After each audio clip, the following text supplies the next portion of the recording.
Let's see, watched or be watched? You know, I don't know who said that first.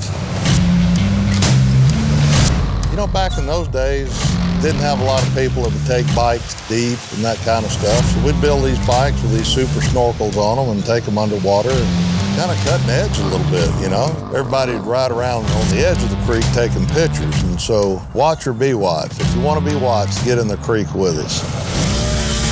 These things broke all the time, so we carried a lot of spare parts. And that's kind of how we became known.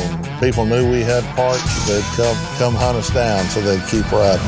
We were just going to be a little local manufacturer that sold product to mud riders, you know, and, you know, basically sat down with Dustin and said, hey, look, we can build some products that are better than what's out there. And so we started S3 Power Sports. It's kind of amazing, you know, you stop and look back at where we started and where we're at today.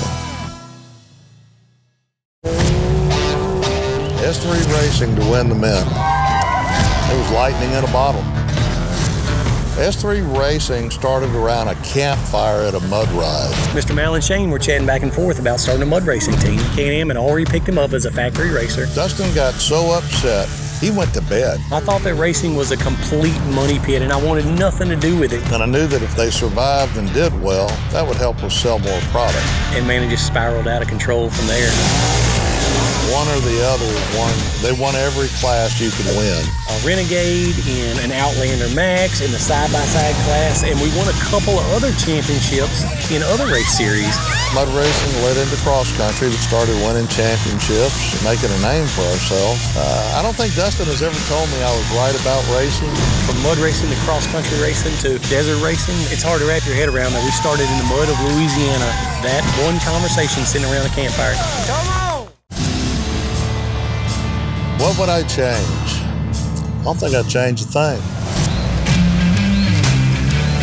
You never know what little door opens that'll take you in a certain direction. Truly what mud riding has done for us. It went from something that we love to do to where we built a partnership with Can-Am around it. Can-Am trusted us with the opportunity to build this one-off unit that would blow people's minds. How do we make a utility look like a sport? Low Blow was an opportunity for us to show people what you could take a utility unit in the Defender and build it into this super sweet custom mud riding rig. And it's become really popular around here to build a Defender into a full-blown mud riding rig. You know, when you're kind of caught up in the moment, it's business and that, but when you kind of step back and you go, wow. Several years ago, you never thought that something that you would just enjoy and you're passionate about opened opportunities for you that you'd never think possible. And that's truly what mud riding has done for us. People are going to be shocked when they see this X3 XMR. That was good. Yeah. You know, we've been fortunate enough over the past couple of years that we've been able to see units before they were ever released to the public. All right, here we go. Cameras ready. Action. And what we focused on with Can-Am is teaming up with them on these mud projects. There we go. There it is.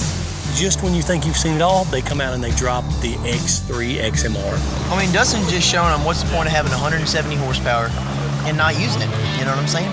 Action. And to win it. Can-Am knew they wanted to put this thing through the paces, and they wanted some legitimate input and some legitimate riding. They didn't hire no pro riders to come in and drive this thing. That looked good. They brought us hillbilly mud riders out there. This is like Disneyland for you guys. It's like you get to beat on a machine, not worry about if you break it or not. Got a brand new machine with 4 miles on it, and we're just holding it to the floor. And brand new Can-Am is freaking bad to the bone, dude. It ain't made for crawling. It's made for skinny pedal down. So drive it like you stole it. Everybody ready? Bring them now. Action.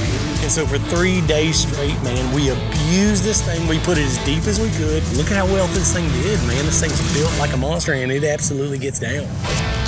What we want to do is get like this fog effect in the background for a photo. New vehicles have yellow color accents. Well, I figured a yellow smoke bomb would be the way to go. So we got about 200 of them, and we'll see if we can light them off and get the shot.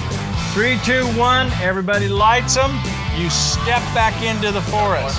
I was actually really surprised that they did a sport side-by-side built for the mud, but after we ran it and tested it, made perfect sense. It's got a ton of power. It's got the front locker. It's got a winch built into it. It's snorkeled up to your head.